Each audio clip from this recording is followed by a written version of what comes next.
All right, it says we're live. That means I guess we're live. And I guess I'm Brent Leary. No, I know I'm Brent Leary. I'm pretty confident in that. I'm also confident that it is a great day here in Atlanta Metro. And, I'm feeling kind of good because, I'm a big Rams fan for anybody who knows anything about me. And I feel pretty confident that the Rams did pretty good in the draft. I'm actually feeling really positive about the upcoming football season. So I'm happy. I'm very excited.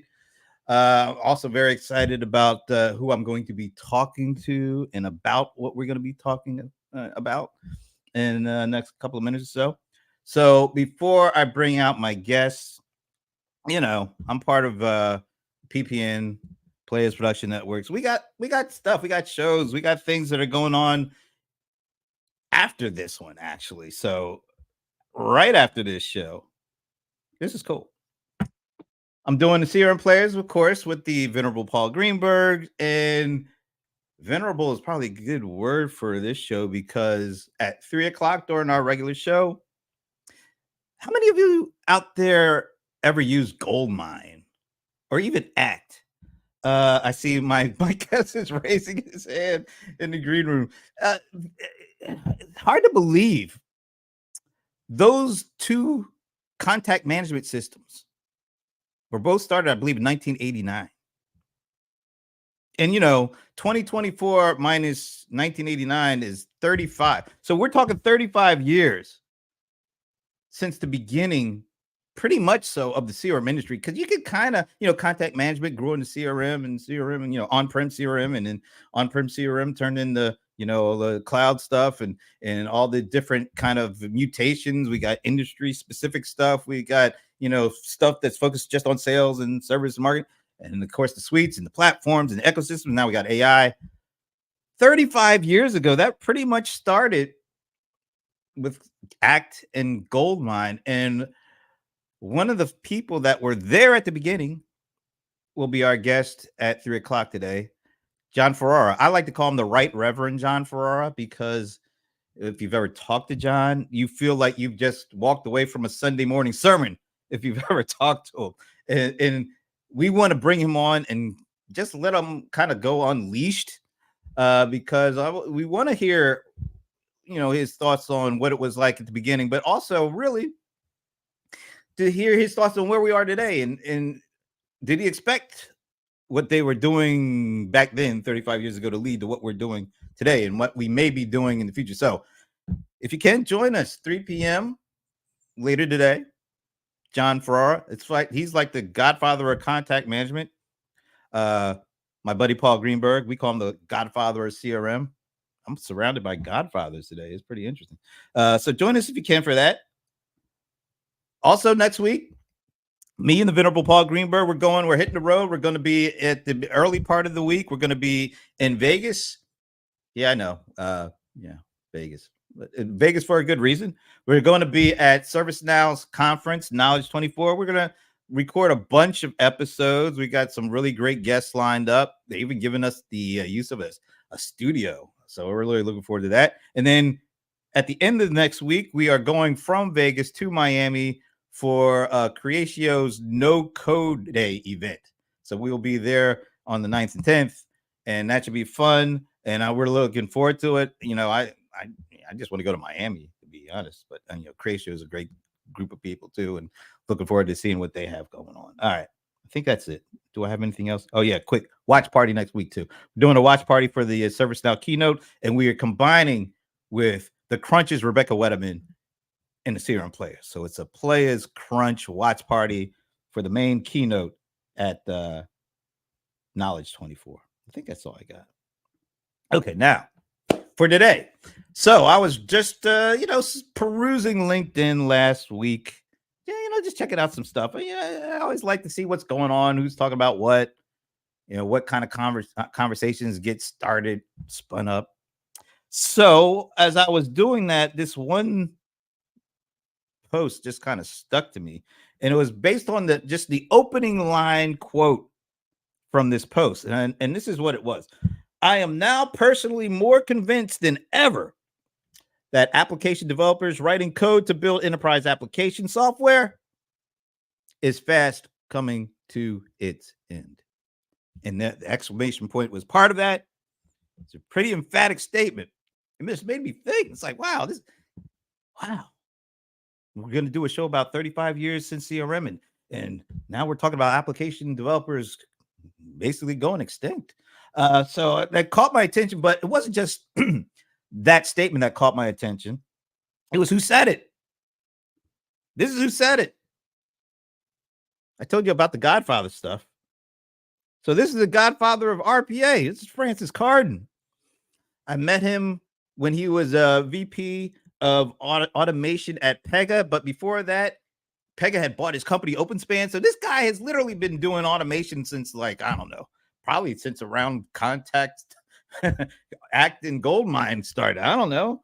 But it wasn't just what was said, it was who said it that really piqued my interest. So much so. I know this is a big lead up there, Francis. I'm getting there. It was such a interesting statement, and there was a lot of interaction in that on that post on LinkedIn. But yesterday, when we did the Players First Great Debate Show, we had these 4 analysts come on. We gave them 3 topics to talk about and debate and discuss. Well, guess what one of those topics ended up being? It ended up being, is Francis right? Are we getting to the end of enterprise application developers? Has AI and automation and all this stuff, is it gonna make these folks kind of go the way of the dodo bird? So we use that as our first topic of discussion for yesterday's show. So I'm gonna play a little clip of what they had to say, and then we're gonna get into it with our guest. So here is the clip, getting some interesting feedback on whether enterprise application developers are gonna go away or not. RPA, where we were going, think of how that influenced but did not take away the assembly line. Programmers and developers are the assembly line workers of the knowledge universe, right? We're just evolving. They're getting more tools to be faster and more efficient and ideally better quality. But right now, what we're seeing from AI, that's super arguable right now. It's not like there's no humans in an auto plant right now. There's not a single person that is responsible for getting a Tesla off the line or a Chevy or whatever, right? No, not at all. So trying to wipe those people out, though, but that's more of a labor dispute. I mean, listen, instant coffee didn't kill coffee. Back in the day, when instant coffee was first developed, everyone was like, the headlines for that were, you're never going to have to grind a coffee. We're watching the headlines. Again. Websites were going to kill paper. No one was ever going to print on a piece of paper ever again, throw out all the machines. We're right back to it with the same weird wonder as if we've never seen this before. All right, what a buildup. There are some good arguments, some good discussion, some consternation in there. But I think the consensus was that at least those 4 folks may not necessarily agree with Francis.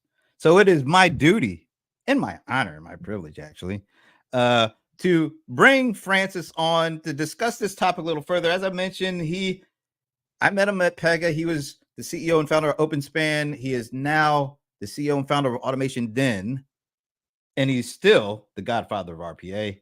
Francis Carden, thank you for joining me, man. Hey, Brent, what an opening. I don't know where to start. You know what? You're responsible for my rants. Because as soon as I saw it, I said, wow, that's interesting. And he's very strong about it. Those exclamation points really talked about the strength. So I wanted to pose it to the group, and they came back with a bit of a different take on it. But what drove you to even make that kind of a statement? What's behind that? So you have to kind of look back. And funnily enough, I started my first automation company in 1988, and I was a user of Act and Goldmine and other tools. And so that would be interesting with John as well. So maybe we can get together. The trouble with us old folks is that we go back and we look at history of the things we developed and go, why the heck did we do it that way? And I think that's really the setup for this, is that we we went, this is, I liken it, the computerization era. This is really what fires this up. And of course, just because I say it doesn't mean to say it's going to be right now, but it is going to be right soon. I do believe that quite heavily on this one. And there's always going to be a few people lying around, like there's a bits of paper lying around, but there's less and less paper. Let's be honest. I mean, people go saying, there's always going to be paper. Of course, there's always going to be paper. Just because you say there is no paper, you're not really saying you're not going to have a sticky note or some doctor's office is going to be working on some archaic typewriter that's going to send you a piece of paper. That's life.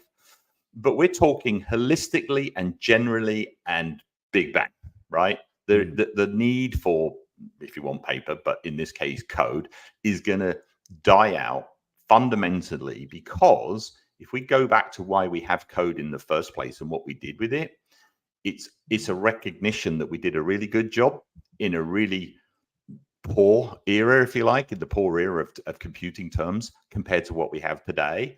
And so therefore we need to rethink what we do today, not by just saying, oh, well, it's the same, more of the same, more code. And so start with this, the term computerization. It means programming automation to do the work that humans did exactly the way they did it. We have 40 years of legacy shite, right? Pardon my French, but we all made money off it. That literally would take what a human did in a bank or giving an insurance quote or whatever, or anything, and then just went through this process of making it so that the human could be helped or it did it for them, right? And we were limited by, my first program was limited. It had to fit into 30,000 bytes. The file size was limited. So I didn't have this luxury of making it easy to read or understand, or even be able to put comments in it so people could read it. Now, if I could make it small enough, I had the most readable code in the world because my variable names were 30, 40 bytes. They were often descriptive. Right? Although most developers, and I think this is the other issue, is that developers got into computerization and they have computer-like brains rather than business-like brains. And so they code like developers. And there's a big difference between a developer and a programmer. Developers are just a different breed. Programmers or business programmers, or even what we call citizen developers, that they understand the business, the thing you're trying to solve. And so they're not good coders, right? They're okay, but developers are great coders, but you can't understand what they wrote. So net, the new era, we don't have all the limitations. We don't have to choose a hardware vendor, a software vendor, an operating system, a language. We don't have to choose a database or a UI. We just start building. You and I could open up a business tomorrow, build an application that we can scale out to 10 people or 10 million people in a week. You couldn't do that 10 years ago, 30 years ago, 40 years ago. So that's my point, is that what if we took a step back and said, well, if we have all the stuff we have today, and I include AI in that, but it's not necessary, with cloud, elasticity, compute power, unlimited storage and bandwidth, you wouldn't build applications the way humans were going to do the work. You would build applications the way computers would have always done it. And it's very different. Does that make sense? Makes sense. And I love that you the distinction between a coder and a developer. Because sometimes people don't really make that distinction.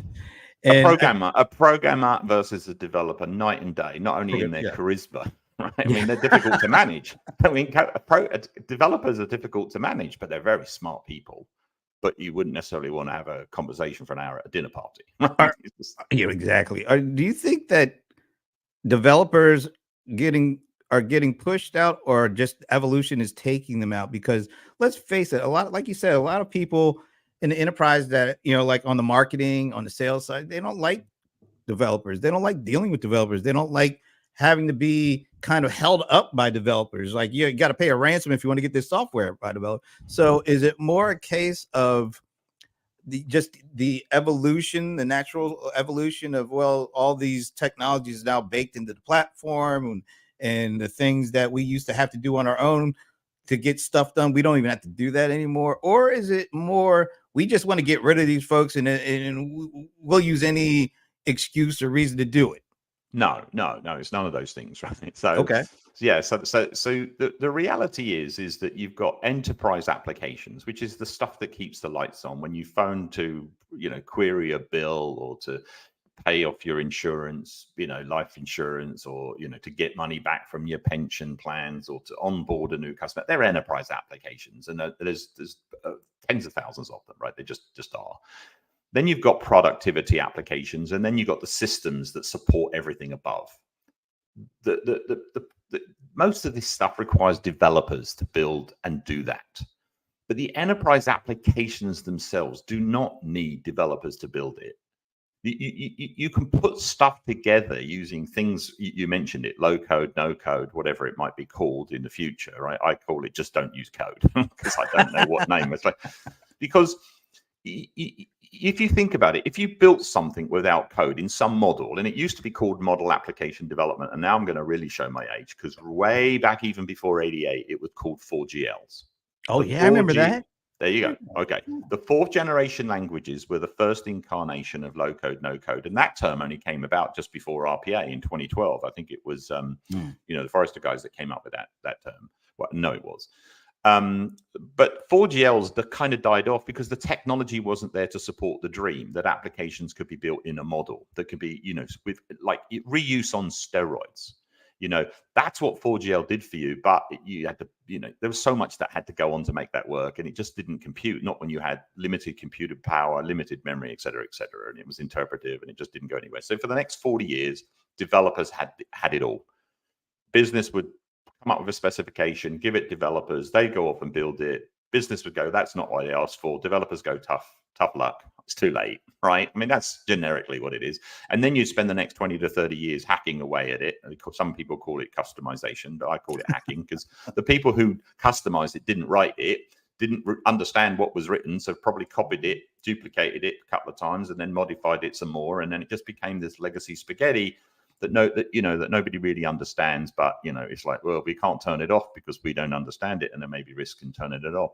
You wouldn't build applications that way today. You simply wouldn't. There are enough tools on these platforms, on this huge amount of compute power and elasticity we have in the cloud, and the low code, no code vendors. I mean, Pega is an example, but Appian's 25 years old, Pega is 40 years old. They are not standing still. They are moving these technologies, or the very ideal of these technologies, into this new era. So if we can bring and make 4GLs, what was the dream of application enterprise development in the model, and we can bring them forward into this new era, you do not need coders. You don't need developers. You do need coders still that can understand, what if you do this, variability, that. But to just sit there and start coding something, as soon as you code it, it's legacy. Like I always used to joke, anything goes into production 5 minutes later, it's legacy, and you're now paying for it in perpetuity for the rest of your life. And the downside to all of this is IT actually love it. IT, the CTO, the IT team, the developers, they don't want to see the death of code. So that's why you see all these people coming out against it. But they need to hone their skills and focus on the very systems that are going to keep all this stuff running. The AI engines and the operating systems and etc. Is it they know that kind of the writings on the wall? I'm talking about like the CTO and their kind of fiefdom of all things tech. Is it because they see the power shift to the CMO and it shifts even more dramatically outside of their realm once these no code, low code platforms take place, and they have professional coders being able to create business applications or let's say applications to fill use cases that cut them completely out of the equation? Well, they're not completely cut out. I mean, they need to support all of the guardrails, the governance, the compliance, and the security. That's what they should focus on. They should choose a model application development platform, sometimes known as no code, low code, 4G, whatever it's called, right? And make sure that what's chosen, that's given to business, they can do their job. They've been doing it for decades. Business use Excel. The amount of risk that there is just spreading your code in Excel as well, right? Let's be honest about it. But business turns all these productivity tools and bypass all that security. IT need to step up and make sure everything I've talked about is not without control and governance and security. In fact, if it's done with that, then it's not what I'm talking about at all. You might as well just program it, right? So once we have those platforms that have your backside, if you like, they have all that done. It's just done, and it's continuous thing. If there's new governance or new regulation, those platforms will make sure that's embedded in it. So every one of their customers inherits that in every application they ever built from this day forward. You shouldn't have to have 10,000 organizations that built an application. Suddenly the government comes up with a new piece of governance and control that we get to go get 10,000 sets of developers to go program their hopefully into all this legacy spaghetti. It's just unnecessary.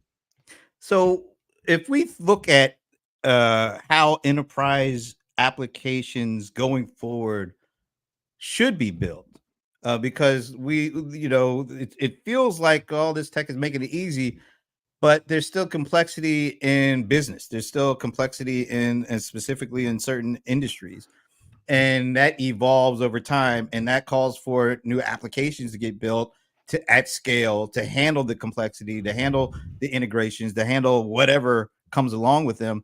How should they be built, and who should be building them if enterprise application developers kind of go away? You know what? They're actually only complex because we still think like we're computerizing processes. If you think about the autonomous vehicle, Tesla is the main prime example, right? They didn't take a car and automate it so that it could drive itself. They reimagined the car, right?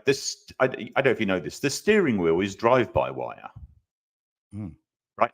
So it's reimagined. There is no rack and pinion, right, in the same sense. It doesn't need that.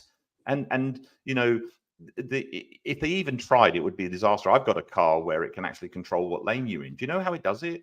Bearing in mind, it can't control the steering wheel because it's not. It is the old-fashioned steering wheel with rack and pinion and all that. Is it actually pushes the brakes on the right or the left side to keep it in lane? It's very uncomfortable. Just slightly, the brakes. You don't even feel it, but you feel this jagged. But I've been in the Tesla many times. It's just cruises beautifully. Wow. I'm not saying whether autonomous vehicles. Same thing with computerization. What you just talked about is that business changes very quickly, but they're not allowed to change it quickly if you've got all this legacy spaghetti. It's just a fact, proven fact, that the total cost of ownership so ignored, right? IT just say we need $100 billion to support the existing systems. But some new startup comes along, a digital native company, doesn't go and buy those. It doesn't say we need 100 billion to go and start a new bank because we need to go buy all those legacy systems. They start a new bank. And within a year, they're trading credit cards, mortgages, bank, credit, debit, check, all that. And so we have to think like digital natives now within each business segment. And so just imagine, and in fact, I ask people to do it this way. Just imagine that you could build an application without code. I know you can. I've seen it. And so these IT people, business people, CTO, and this comes from the board down. You need to start hacking away at that TCO, that total cost of ownership of all these legacy systems. And some banks have done it by buying digital banks, right? Wow. They just say, screw this. We're not going to take this anymore. They go and buy a digital bank, slowly move customers over to the digital bank, and slowly unwind all that legacy spaghetti. So I know it works. I know you can build applications without code. Nobody could argue with me. I can point almost every example of an application built without code, and it's now accelerating. And I'll tell you why it's accelerating, because of AI. Because AI loves things that are clearly understandable as much as it likes things that are not understandable. A model application development platform gives you a descriptive language of how that application is built and how it runs. It's just this. You could go look at it. You could understand it. It's really easy because it's a model. It's not code, right? Now, AI can generate things to put straight away into that model. I mean, some of these vendors say we can now take a handwritten document and build you an application from it. Now it's not quite there, but all they do, they're not building code from it. They're putting it in their model. So they just interpret what was said. So you and I could describe an application we want in a completely different way, feed it into AI and say we want it to run on Appian, or we want it to run on Pega, or we want it to run on Uncork. Right? It won't matter because as long as it knows those three languages, then job done. Nice. And this all came to me. This is really why I got, old and grumpy, right? Old and grumpy. No, this is what somebody said to me just the end of last year, we're going to use AI to generate code.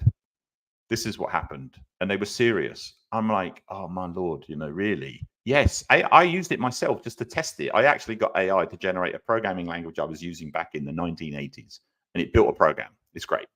However, I don't want to go and support the program it built. I understood it. So I said to this person, okay, so why don't we have AI generate the most efficient language, which when it runs is about 100 times faster than any other language. They're like, what's that? I went, assembler. Just have AI. Why do you, And they're like, well, no, we want to be able to read it so we can change it. I'm like, there's my point. As soon as you start reading it so that you can change it and hacking at it and copying it and duplicating it and doing all this, so why do you care what AI generates as long as it builds you a working application? Why do you care? And there is no argument to that. So that was my counter. AI generate assembler and up your, so basically, all right, then you really want to do it? And so there's no argument because it is efficient, but it's no good. It's not going to do that. We can use AI to complement things we do. But if we start training people to build in these models, we train AI to build these models for us. We're going to take we've known low code's been around for a long time. It's a growing market. It's big, low code, no code. But I think what AI does is it has the potential to lift that tenfold in the next 5 years. So we got a comment here from Dan Aldridge, and he says a gentleman named Paul Coetzer, who's an SAP S/4HANA expert, has speculated that AI will rewrite ERP in the relatively near future. What do you think about that? I rest my case. But the question is to Dan, do you want it built in assembler? Do you want it built in data basic? Do you want it built in C#? Or do you want it to build on a model? And if you don't change it, I don't care. But you will care because you're going to want to, you want to be able to understand it and you want to make sure. So these platforms already have this security and guardrails built in. So he's right. You could have AI build anything, right? That's just like, it's eventually going to happen. But build it in a model, it just makes sense. It's a bit like think of it as standards. I mean, we use the model application development, terminology, but it's really standards. There's a standard definition to describe a process, right? Your standard might be different to mine, but we can normalize it with AI. Then you take that and you say, right, who can ingest it? And it may be SAP, it may be Pega, maybe Uncle, maybe Appian, maybe ServiceNow, maybe whatever. But going back to an earlier point that I was making about AI generating code, the other aspect we've got coming out of all of this is that take the driving license validation. It's a process or a task with sub-process within probably every other process known to man in the banking industry and financial industry, right? You need to validate a driving license. I'm guessing there's probably 50,000 versions of the code out there to validate the driving license, right? You would guess. All different versions, some right, some with bugs, some working great, some following every single conformity for every country. But what if we wrote that once in a model and everybody just consumes it? Why, if you're in IT as a developer, do you care that you've got the best driving license validation program? You shouldn't care.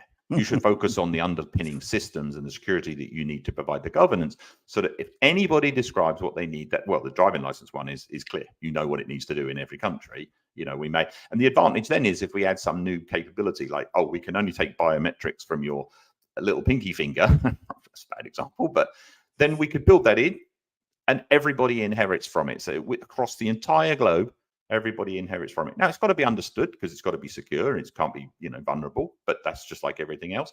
And we've gone that way with the hardware, cloud. We've gone that way with the operating system. When was the last time you said, I wonder what operating system I'm going to run on this piece? You don't. So they've given all this up to the cloud and they've given it all up to the networking protocols and they've given it all up to the operating systems and even, I would argue, the databases. So the last holy grail is give it up for the code. You don't need it in code. You just don't. And if you think you do, come to me because I'll tell you why you don't. I'll have a lovely argument because there is no argument. Well, but there are arguments. There's going to be pushback. There could be pushback from the IT industry who does not want to see a group of coders basically be out of work. They won't be. We don't have enough coders. Just train them. That's true. With what to really work on what matters. They're going to go back to coders and developers are similar things, right? Business people don't make great coders anyway. Use the business people to understand the process so they can build it in a model. That model's got to run on something, and that's what we need developers to build. More engines, more integrations. That makes total sense because as many applications are around, no one enterprise uses just one vendor for everything. There's hundreds and thousands of vendors at some enterprise applications that they're all using, which means there's a huge need for people to do integrations. But people are so afraid of change. People that are used to doing things a certain way and making a certain amount of money for that are not going to be too excited about potentially losing that. And that's not just individual speak. That's, there's certain organizations, there's certain industries that have been built based on, I mean, what do we got? COBOL people. We just talked about 65-year anniversary of COBOL, and there's like 98% of the ATMs are processing transactions with COBOL. There's a lot of stuff out there. The pushback to this new, which means I think pretty disruptive, I'm all for it, but there's a significant amount of people who are totally against it. How do you get to where you want to go with that kind of pushback standing in its way? So you're always going to get the naysayers if it's their job and their livelihood. I get that. And we as a society have to deal with that across the entire spectrum of humanity, right? Anything, that's disruptive. I think what has to happen is that we have to understand that it happened with cloud overnight. Everybody, I remember 8 years ago talking to a blank. Blank. I drew a blank. I remember it wasn't that long ago. They said we're never going to go cloud 8 years ago. It was a big bank in Europe. We're never going to go cloud. IT have got our backs. We know how to do this. We'll do it all right. And it's all cloud now. And it's not their cloud. It's one of the big three clouds or big four clouds, depending upon where you're coming from, right? And the point is they've given that up as well. It's the cost of managing that server room with the coolant systems, the cost of just figuring out what operating system and then hiring the people with the expertise with the operating system expertise. You don't have that anymore. You still have the COBOL stuff, yes, but I actually say, just imagine that process as if you were imagining it today without any history, that you have a legacy. There would be no digital startups if you have to go buy 6,000 legacy systems written in COBOL, would there? Right? So the argument is false. What I would say is that same bank said to me that 95% of their budget was used just to keep the lights on. So it was only 5% left in IT to be disruptive or to enable the business to change. That was the TCO that is so often forgotten. And so the only way this change is going to be forced from the top is not because of people in IT who are betting their careers on the next job 3 years from now, because they will get in your way. This has to come from the board to the CEO, to the executive suite, to make the decision to investigate these products, go play with them, go build something. I'm telling you, you'd be shocked what you can build in weeks and months versus, and do remember, you don't have that big legacy debt now, right? Because these new models have evolved. Some of the old low-code systems were themselves legacy. You couldn't migrate because they were built on the very limits of the technology as well, pre-cloud, data systems and infrastructure and unlimited bandwidth, etc. So when you look at this, it's got to be a top-down thing. And whoever doesn't do it, I promise you, 5 years from now, they'll be the laggards. Their TCO will still be up there in the 90+%. And these other businesses are switching over to this new world, this new era without, and very clear, enterprise applications, processes that keep your business running. Enterprise business processes. Look, ladies and gentlemen, this is not the systems engineering where we need these programmers, we need these developers. And if you do that, whatever product you choose, and you will have multiple products, who cares? You say, well, the trouble is we're beholden to a vendor.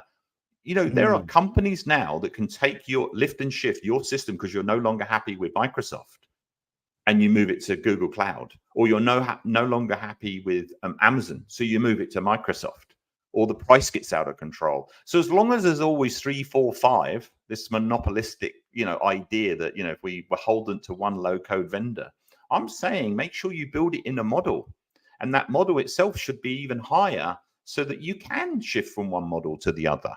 But at least build it in one model for now, because that's going to reduce that TCO significantly. So when you think about the enterprise, how big, the scale, the scope, tens of thousands of employees spread around all over the world, partnerships, ecosystems. When do you see, or how long do you think it'll take for, let's say, a good majority or a good chunk of industry or enterprises actually going this route versus the laggards, the folks who are going to stand their ground for as long as they can and hold out? Because it feels like to me that all you said is so incredibly logical and it makes sense. And I would think a CFO is going to latch on to a lot of that stuff. Say, what, we're going to save how much money? And we can do it like this, and it's simpler, and we don't have to worry about certain aspects of it. Why aren't we doing this today? That's that's one answer. The other answer, and I think the majority is going to be, we don't want to change if we don't have to. Why should we? This is working. You never get fired from buying IBM. That kind of line of thought. How long do you think it'll take to get past that line of thought for a good significant chunk of the company's enterprises? Dare I say the majority of the enterprises? So I was always a believer in 4GLs, but it was too early before its time. I'm passionate to the nth degree about low code and no code because it works. I've seen it, massive applications across billions of users, right? It works. With AI, it's going to be the booster for the knowledge of it, because people are going around saying we're going to use AI to generate code. I'm like, oh, come on, just stop with this BS. You hear that a lot, though. I mean, I know. Yeah. And listen, maybe systems. I think that was the question: is like we could have AI generate a new EIP system. Yes, but build it in a model. You can see the difference. Yeah. If it ends up the model's going to generate code, it's going to run in code.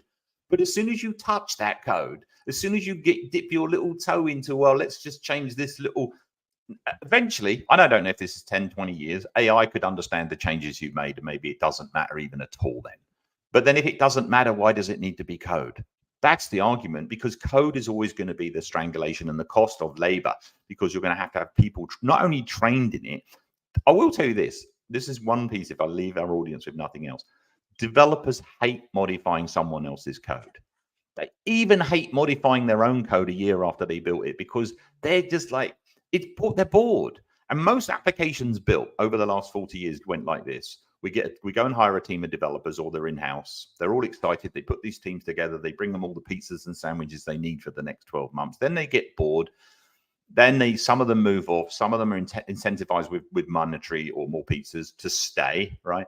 Business is getting frustrated. It's not being delivered on time. CEO comes down and says, you've got to deliver it within 3 months. We've got to roll something out. They rush it. They roll it out regardless. Business aren't happy. Those developers have moved on to something else. You bring more developers in to hack and hack and hack and hack and hack, copy, rinse, repeat, 50 copies of the same subroutine.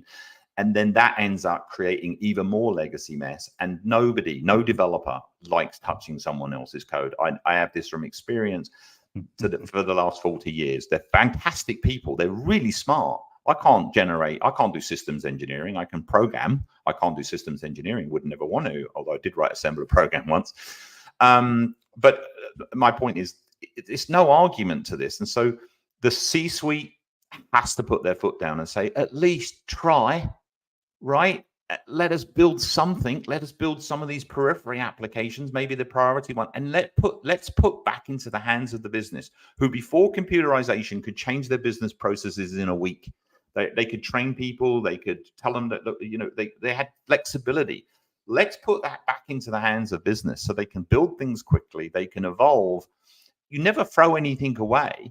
Nothing ever becomes legacy. It evolves because it's built in the model, right? You may change the process and you don't need that anymore, and you've built another one, or you've extended it and you've enhanced it.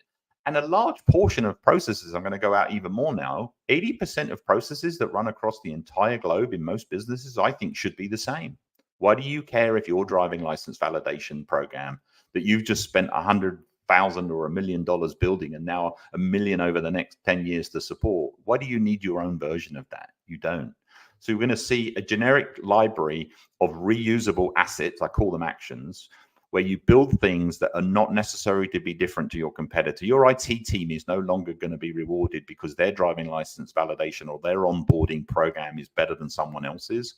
Make the difference back to what it was before computing. It's better customer service. It's better service. It's better options for your mortgage. You go back to providing the value to the client that matters. And it's not because you're spending too much on a program, you can't offer something better. And I think that's really where the game change is going to come from. It's already here, Brent. We already have the software. AI is bringing it to life again, because AI can poke into the model, and people building using AI to build code is proof of point. You don't need code. This has been absolutely fascinating. We're going to have to do this again at some point. Maybe we'll do it. Stirred the pot. Yeah, and since you're in and out of Atlanta Metro, maybe we should do this face to face, because this has been great. Francis Carden, and right now you CEO, founder of Automation Den, and you say you're also doing some work with HFS. Yeah, exactly. Yes, and so I'm working with them on a number of projects, and great research firm, great set of people, and it just gives me the ability to sort of like be as flexible as they need me to be, and as flexible as our clients need us to be as well. This has been awesome. We're probably even going to have to get you on with the great debate, because you should have been a part of that yesterday. That would have been this would have been a fascinating conversation. As you see, my buddy Alan Berkson is saying thanks. Got some good comments from Alan and Don, and of course, the Godfather of RPA. I just love that title, by the way. That was given, I think, Luke McCormack down in Australia. He gave that to me one year, and in a pub. I think mistakenly called me the grandfather at one point, which we thought was hilarious, like the old guy. Hey, shout out to Luke, because no, the Godfather of RPA is a fitting title. Once again, Francis Carden, and thank you all for joining us. And 3 p.m. today, come back. We're gonna have another. He's not a Godfather, but he might as well be. Maybe I'll just call him the Godfather of Contact Management. Why not? John, Why not? Yeah, there's Godfathers all around me, folks. But come back 3 p.m. We're gonna have a great conversation about what's happened since, and what should have happened, I don't know, since he founded Goldmine back in 1989. I will talk to you then. See ya. Cheers, Brent. See you all.